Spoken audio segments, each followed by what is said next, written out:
जो आंगनबाड़ी पर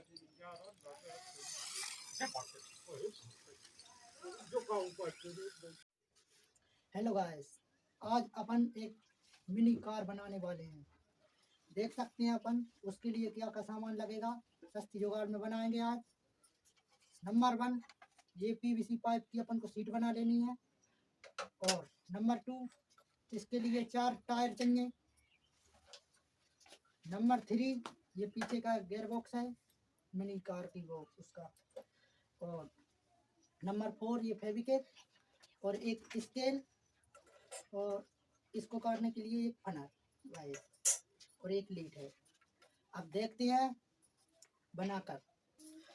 अब इस सामान को रखते हैं अभी साइड में अपन, और इससे अपन टुकड़े काटते हैं।